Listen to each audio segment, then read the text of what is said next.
look at the effectiveness of hypermedia in the case of a hypothetical oil spill in Puget Sound. We can read about what we need to do, but also we need to, in fact, review some graphics. In this case, let's look at deflection booming, which is appropriate in a tidal situation. Also, we should look at shore absorbance, which can be used to pick up the oil. But perhaps most importantly, we need to know more about the area. And to do this, let's do a video flyby of Puget Sound. This is hypermedia, the ability to link related ideas in the form of text, graphics, or even full-motion video on your personal computer. We're seeing an implementation here on an IBM PS2 using a product called Guide from OWL International. Hypermedia and hypertext have grown up quite a bit since the original introduction of HyperCard several years ago. In fact, now there are many competitive products that can bring hypertext to your Macintosh or your PC. Today, we take a look at hypertext on this edition of the Computer Chronicles.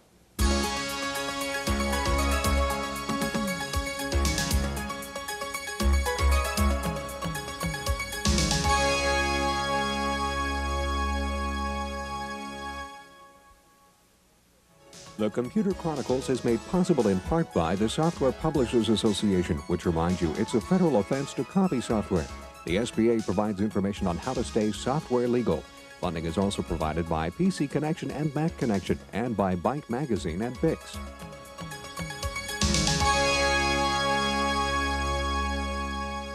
Welcome to the Computer Chronicles. I'm Stewart Cheifet, and this is Gary Kildall. And Gary, this is a dictionary, as you will recognize, but this is also a dictionary which you may not recognize, the American Heritage Electronic Dictionary. And what's nice about this and makes it so much more valuable than the old-fashioned version is it has a hypertext engine in it called search text. If I'm looking, for example, I want to know what the word is for a particular part of a sailboat, I just don't know enough to know what to look up in this dictionary. In this dictionary, with search text, I can say, show me all the words that contain the words sailing and part in the definition, and boom, out would pop the word going backwards that I'm looking for. Now, I talked about hypertext describing this, and we talk about HyperCard. The question I have for you is, how do those two concepts relate? Well, Stuart, the fundamental difference as far as the user is concerned is the speed at which you can do that retrieval. And in the case of a static database like a dictionary like this, in one edition, the word positions don't change, so you can go through and pre-compute, put it in tables where all the words, the word of sailing or mast occurs, and you take those lists, when you do a lookup and you merge them, and very quick access into the database itself and pops right up. You pre-compute it on a static database. Now, in the case of HyperCard's original concept, the idea is that the database changes all the time. In order to look up something, you've got to search from the top essentially down to the bottom. So the length of the database really determines how long the retrieval time takes. So the essential thing is it's a time of access. Okay. Well, today we'll take a look at the new upgrade to HyperCard version 2.0, and we'll see several hypertext products that bring HyperCard-type power to the PC platform. One example is a hypertext authoring system from Folio called Previews. It's being used right now at Novell in Sunnyvale, California. Monica Jane has a report. Good morning, product information. Thanks to Hypertext, this customer call will last only a few minutes. Novell reps use an online pre-sales information tool called NetGuide. It provides connectivity solutions by accessing product data sheets, diagrams, and other database files. The reps can access product information such as part number and customer shipping date from one screen. They can even branch out to other related topics, including compatibility information, product upgrades, and press announcements within a few minutes. The linking of the information within NetGuide provides the ability to allow the user to follow a train of thought and at certain specific points branch into other areas within that same product. Stanzac customized a hypertext authoring system called Previews to create NetGuide. Before that, Novell relied on printed brochures to answer customer questions about its products. But with hundreds of products, each having their own files and upgrade information, that was not an easy task. What we do with Novell is we have information that's rapidly changing, and we need to be able to make those changes within a hypertext document on the fly virtually. And with Previews and hypertext technology, we get that capability. Using NetGuide, Novell's Sunnyvale office alone handles over 150 calls a day, and the duration of each call has been cut down dramatically. Oh, you're welcome. Thanks for calling. Bye-bye. For the Computer Chronicles, I'm Monica Jane.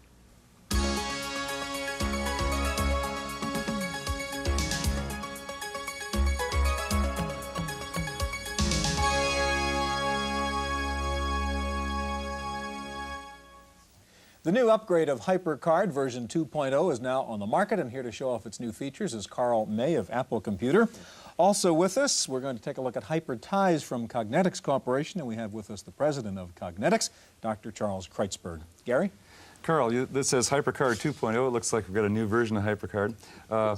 Why did you go to a new version? What's happened? What's going on with it? It's been out for 3 years, and what we wanted to do is we wanted to extend it. And then we wanted to extend it in two ways. We wanted to make it more of a serious developer's tool so that that back wall that people tended to hit sometimes with HyperCard as a serious development tool goes away. At the same time, we wanted to make it easier for people who are non-programmers to be able to put together stacks with intelligent hypermedia navigation. Well, what were some of the problems with the previous version of HyperCard? Well, it depended what application you were in, but essentially HyperScript is a nice language, and you can extend it with things called X commands. And the X commands were taking over from the main program loop of HyperCard. You go out, you do an X command, and HyperCard was no longer running the loop, and when an X command was done, it come back. What we've done now is the main program loop continues, it sends information to the X command sends information back, but the main program loop can continue. Okay, so there's improvements like at the systems level in a sense that really help out. Can we take a look at HyperCard too? Okay, first thing you'll notice is that we have a full page. This is one of the major areas of work, variable card sizes, any size, 64, 64 by 1280, 1280. You have multiple windows open, more than one stack at a time. Styled text in the text fields, hot text, which I'm going to demonstrate in depth, better printing, and enhanced HyperTalk. We've made it much easier to do things like color and stuff. Right now, I'm going to hop over to the HyperText features. This is one of the features of HyperCard. HyperCard's really multimedia. But with HyperText, we wanted to have a system that had few design restraints, something that you just click on a word, something happens, like that. Now here, what we've done is we have words which are bold, words which are italics, and a word itself. When I click on any bold word, I get a boing.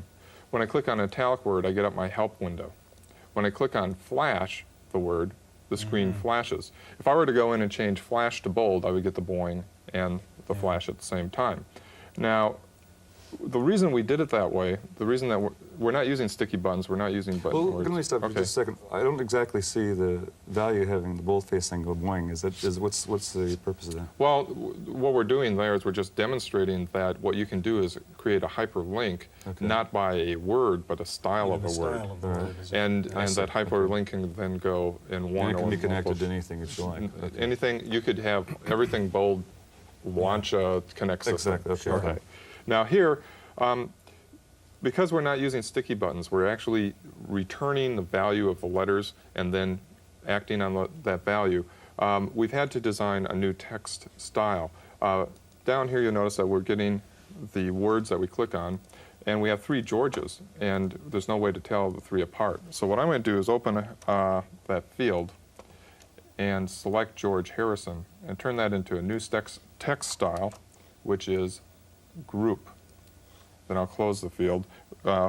Locked fields are the ones that have hypertext capabilities. Now I get George Harrison as a whole word, and I can act on that signal. I also can have a large text file where there are multiple instances of George Harrison. Every time I click on them, I will get that script. Now, Carl, one final question. One of the problems with the HyperCard before was a problem of searching and in a sense, there was no pre-computation of the text links. Is that done now with HyperCard? HyperCard is a development environment, so if you want pre-computation of text links, that's something you would script into it, but it'd be much easier to do now because of the click word. We have ways to recognize where we are in the text field. Right. Charlie, I want to turn to you and HyperText, which is your HyperText product, and Gary asked you to turn on the monitor there for his machine. You've got a big stack of papers there, and I assume you wanted to make a point with that, Charlie. Stewart, that stack of papers represents about 10% of the knowledge base that Union Carbide brought us and asked us to create an interactive knowledge encyclopedia, which is the kind of thing that HyperText does well, because TIES stands for the Interactive Encyclopedia System. All right, let's get to it and show us how you did that, Charlie. The good news was that a lot of this was available as electronic files because it was word processed. Some had to be scanned. Which is what we're seeing now. Which is what you're seeing there. And what we did was we marked up those files with some of the commands that we used to indicate how they are to be cross-linked. We then ran it through our auto import program, which takes that information and will do 10, 20, 100, or in one case we recently had 20,000 articles that had to be run through and creates the electronic database. Our mission, I should say, is to create the electronic book, to take the book from a static paper-based environment to a dynamic electronic environment. And in a couple of seconds, when it gets to the end of this, you'll be able to see the electronic book that's being created out of this What's it data. doing here, Charlie? What are we watching? It's adding articles and creating links, and occasionally giving me something in red, warning me that there's a link that hasn't been defined, so that I can go back and fix that up later. And the end result of this process is the electronic book you're about to see on the screen, which is all the information about this particular product line. This is the cover. I can open the cover, and it takes me to a preface. And the look and feel, by the way, is totally under the control of the author. The design department of Cognetics picked this up. All I have to do to get around it is to move this bar, which I can do with a mouse, a touch screen, or the keyboard, and I can go to an article. Anything in blue is a link to additional information. So I've gone from that to a new article. This article has a graphic embedded in it. I might go take a look at, let's say, fermentation process, and that gives me a detailed diagram of that process. Or I can come up and easily backtrack with a keystroke and look at other elements. Okay. Charlie, do you handle anything besides raster images? I notice this is a raster image here. Do you handle vector images? Not at the present time. They're all bitmapped, and you can use something like TIFF files or PC Paintbrush files. Charlie, what kinds of other applications do you see for your approach to hypertext here besides the big mega corporate manual? Well, it's been used from everything for a simple product catalog sent to insurance agents. Citicorp recently used it for their annual technology report. We've used it for public access kiosks as well. We've used it in several museum installations. You just take any book and turn it into your electronic... Or you create new electronic books, and you can add video and you can add audio as well. Okay, gentlemen, thank you very much. One of the nice things, as you know, about HyperCard is not only can you manage information, data, graphics, sound inside your computer, but it's also a great controller for processes taking place outside your computer. A perfect example is the Apple TV Studio in Cupertino, California, where everything runs under HyperCard. Monica Jane reports. This studio has all the wizardry and gadgets you'd find in any television studio. But here at Apple TV, when the crew needs to fine-tune the facilities, they don't turn to an engineer, they turn to HyperCard. This HyperCard application is designed to control all the studio equipment here. With a click of the mouse, the studio's routing system can be quickly changed to any pre-designed setup. Lights can be dimmed and even audio levels raised through the HyperCard control panel. It really takes the power of the HyperCard and uses it to put the power in the hands of a person. So they don't have to know little mnemonics about what device is connected to what, but can look at a screen and double-click and make these connections simply. The beauty of the HyperCard Studio control system is that the production people don't always have to go running after an engineer to solve a problem. With a very little bit of training, we can have a producer or a technical director come in, log on under their own name and have their own little environment that's gives them the tools they need to change the way the still store is set up, the production switcher is set up, the prompting system, the way the monitors are laid out, then store those changes. This has reduced the amount of time the engineer has to handhold to a bare minimum. It's really made a big difference for us. But when an engineer is needed, he can troubleshoot from home by simply dialing into the system and doing a query. The HyperCard front end displays all the functions currently selected and can backtrack to locate the source of the problem. The HyperCard Run TV Studio is used mainly for in-house productions at Apple, but it's clear that the same system could work wonders at any television station or production facility. For the Computer Chronicles, I'm Monica Jane.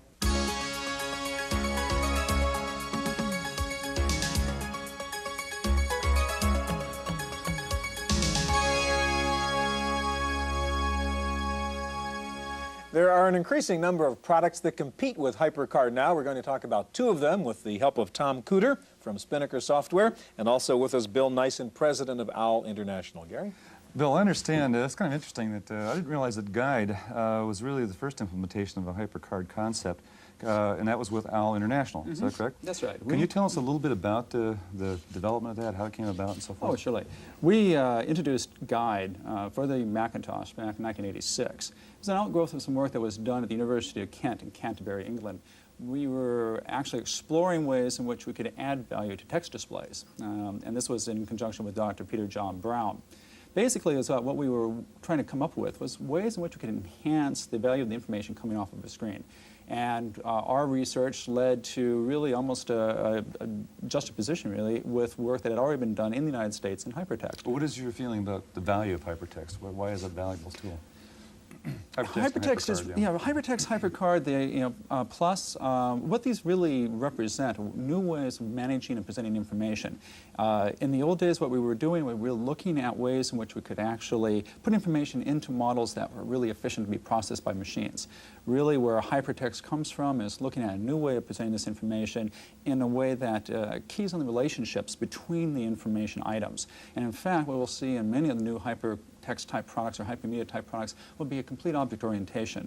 And that's certainly one of the ways that we're progressing with our technology. And you're focusing on the multimedia aspect, really, of using hypertext there, aren't you, with Guide? Yeah, I think one of the things that we are very concerned about is trying to empower users to use information effectively. If it be with full motion video or animation or sound, stereophonic sound, so much the better. But really, if the implementation is done correctly, it really doesn't matter what data types you're using in your hypertext models, they will in fact be able to be manipulated and displayed. Okay. Tom, let's turn now to you, and it's interesting. Guide, you said, started out as a Mac product, now you run it in the PC world.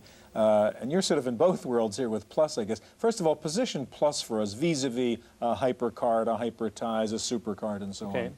Well, Spinnaker Plus started out as a superset of HyperCard on the Mac only. But very quickly we saw the world moving to a multi-platform situation with Macintoshes and Windows 3.0, OS 2 with Presentation Manager. These graphical user interfaces are prevalent and mixed in many corporate environments. So we thought we would be successful by building a tool that would be able to cross and bridge those three environments. Okay, and we have 2 examples right here. So you've got really Plus up now on 2 platforms. Right now I'm showing Plus on the Macintosh on the left side and Plus on Windows 3.0 on the right side. We'll get to Windows in a moment. What I'm showing, excuse me one second. Sure. We're running 2 separate systems here. 2 complete separate computers, both running Plus. Okay. 2 different versions Got of Plus. It. Okay, right. Go ahead. On the left, the benefits planner is an example of an information management type of application that is very nice to be programmed and developed with a hyper-programming type of application like Plus. And for example, we can click on buttons, and this colorful, graphically oriented screen is helping us wander our way or navigate our way through some information, perhaps configuring a benefits plan for a variety of different employees in the company. And so, as you notice, it's a point-and-click simplicity. The information is there, but the access to it is very, very easy through the push-button mechanisms. And we're using hyperlinks through some of these buttons to move to various different aspects of the information. Let's jump out of the, for a moment, jump out of the application itself and look at the background. This is Plus itself behind the scenes. And let's close this application in a moment. If you can find it. There's that little box. It's hard to see from over there. Yeah. Parallax problem. You got it. There it is. Okay, we'll close that application. Let's bring up an application that's underdeveloped, not quite done yet. We have an application here that could perhaps be a telephone message stack that is a collection of telephone messages you might get on your desk. And so how would you create something like this, or how would you continue this development? First, I'm going to move to what's called the background plane, as indicated by those dots at the top of the screen. And what we've got are some labels on the screen for the areas of information that we're going to be manipulating. But I don't have any I don't have any containers for them. So these icons here allow me to create a new data container. This is an object. This is an object-oriented programming system. So I can resize and reposition that object and create the actual containers on the screen for information and add some drop shadow effects and so forth. Over here you see a graphic image, and if we take a look at that in closer, I can double click on that image and find out information about that particular object. And we can see it's a paint object, so it contains a paint graphic. And it has attached to it a script. This is a programming behavior of this particular object. And you can see that the scripting language is very English language-like. In fact, it's a superset of HyperTalk from HyperCard. And simply is putting the date and system date and time into some fields.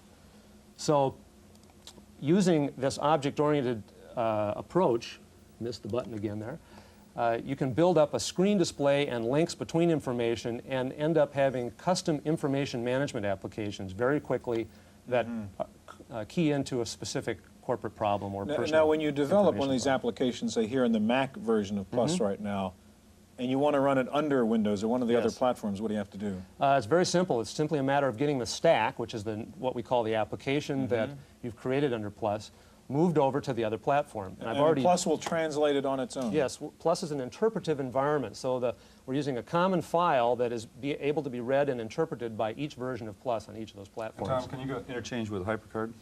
We can, on the Macintosh, directly read HyperCard 1.2 stacks into Plus and convert them to a Plus stack, and of course, once it's a Plus stack, it can be moved to the other platforms. For example, now how about our other version of Plus? over here we have the sort of a more completed version of the telephone message. This is running under Windows 3.0 now, and I transferred this earlier from the Macintosh over to the PC, but I can continue development. I can add additional buttons.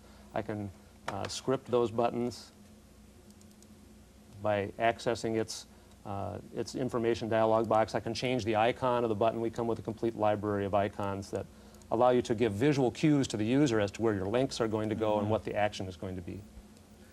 Okay. Bill, somebody in one of the computer magazines recently said hypertext is still a very immature technology with lots of problems to be worked out. What do you see as the next step? What are the problems still? Or what could make it better? The real problem is the cost to the author. It takes a long time to actually author a hypertext document. We are developing tools. Many of the companies involved with hypertext and hypermedia are developing authoring environments and tools. However, the one thing that is precluding the real wide acceptance of hypertext and hypermedia is adequate broadcast mechanisms. In fact, what we need to do is we need to, in fact, find ways by which we can actually broadcast the results of hypermedia authoring. What we're looking to the future now, of course, is ubiquitous availability of local area networks. We're looking to low-cost digital transmission facilities. Once we can actually put the results of this authoring into the hands of more and more users, we're going to see this industry really explode. So we're still stuck with paper right now. I'm afraid that paper has been very good for thousands of years. But one of the things that we're exploring right now is that paper works really well, but there are certain things it can't do. It can't make a lot of noise, and it can't show visual images very well. So this is one of the things that we always kind of key on, more of the value added. All right, Bill, Tom, thank you very much. We're out of time. That's our look at hypertext. Stay tuned now for this week's Computer News.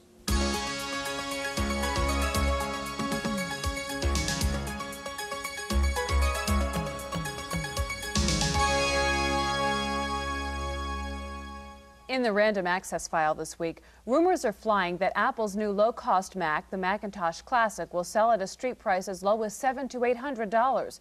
Two other models available with color monitors will be listed at about $3,000 and $5,000. Company officials say despite the new low-end systems, Apple is not abandoning its top models. Apple currently has about 9% of the desktop computer market.